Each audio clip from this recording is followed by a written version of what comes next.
my name is Sasha, and this is my voice.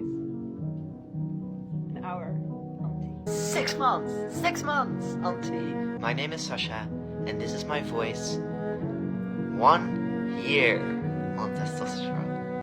How could any doctor give this young girl testosterone? It's crazy how she has been on testosterone for a year but still looks like a woman. I mean, her voice is very deep, but her energy and her face, very feminine in my opinion.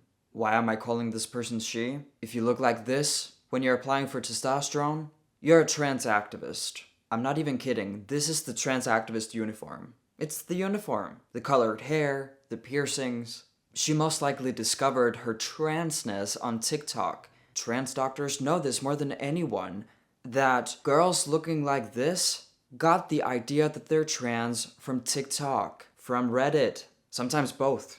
So how on earth is it ethical for doctors to give patients like these irreversible drugs, irreversible medicine? The doctors are not stupid. They already know why a lot of these girls want to transition. They know it's due to a social contagion. They also know that a lot of people want to transition nowadays because it's trendy, it's popular, it's the new emo, whatever. So it makes me sick to my stomach to see so many girls on testosterone who would most likely grow out of the trans phase in 5 to 10 years.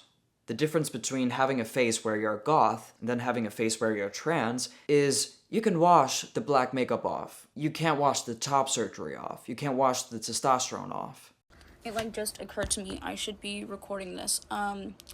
This is me, 1 month on testosterone. This is me 2 months injecting myself with the T virus. This is me 3 months of committing tax evasion. This is me 5 months of planting trees and running out of things that start with the letter T. This is me 7 months of eternal torment. I've lost count of how many months I've been doing this. So I think that means it's time to post this. This young woman looks different every single month. I'm talking about the reversible stuff. Her clothing, her makeup. She's going through phases every single month. But a medical professional gave her testosterone, was somehow convinced that she wouldn't change her mind, that she wouldn't detransition. Hi, I'm Crowley, and this is my voice 1 week on tea. 4 months into eating skincare products. 5 months into disassembling clocks whenever I'm bored. 11 months since I started taking vocal lessons with the Phantom of the Opera. Hi, I'm Crowley, and this is my voice 1 year committing to the bit. Wow, how interesting. These two girls share the same humor, awkwardness. They both change dramatically how they look every single month. And they still look like girls. They still want to look like girls, despite being on testosterone. But this girl in particular looks really young. It's actually concerning. Well, everything that I'm talking about today is concerning, but she looks like a child. Hello, my name is Grayson Fries, and this is my voice 4 minutes on tea. 1 month on tea. 2 months on tea. 9 months on tea. 10 months on tea. 11 months on tea and 3 days post-op.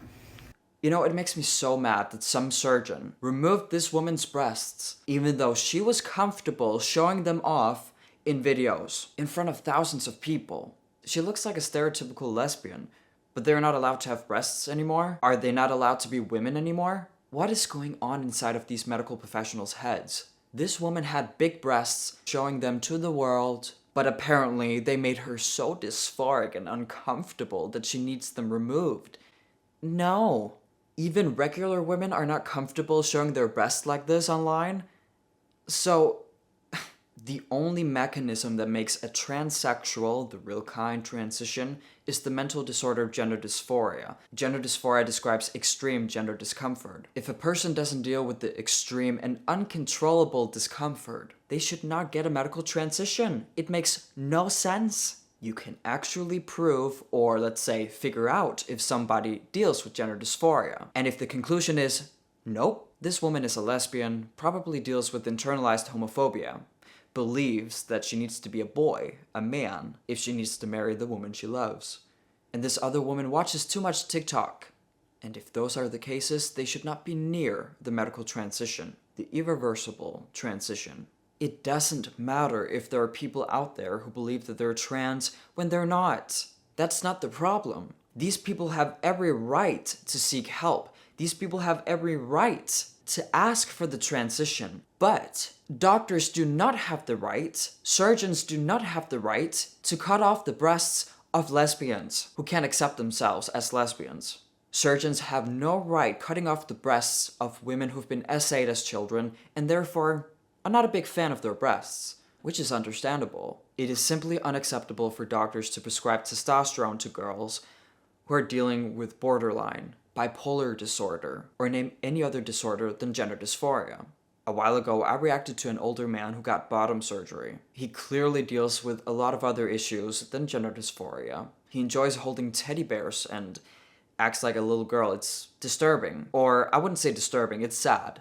Super sad. This man has every right to ask his doctor, can I please get bottom surgery? When you think about it, there's nothing wrong with him asking for it. But the problem is, a surgeon actually destroyed his genitals. The girls I've reacted to today probably hate me.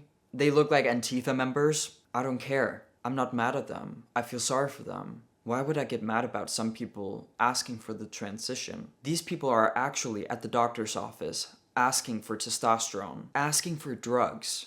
That is serious. They're not playing around. They're actually struggling.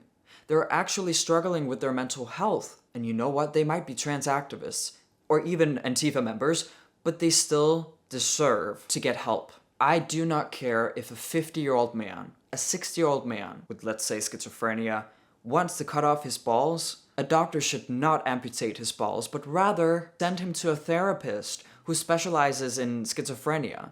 Some of you actually believe that as long as you're an adult, you can do whatever you want. You should even have the right to destroy your own body.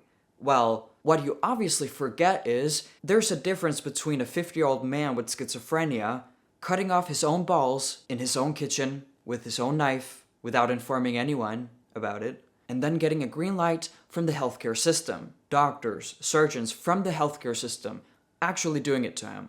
So I only agree with the statement if we're talking about the first scenario. Sometimes we can't stop people from making terrible mistakes. But what we can do is diagnose people properly within the healthcare system. Try to treat every single patient as a human being first, and not as trans and not trans. No matter how old a patient is, medical malpractice is wrong. I hope we can all agree on that. And that's why I strongly believe in getting the diagnosis gender dysphoria before receiving the medical gender transition.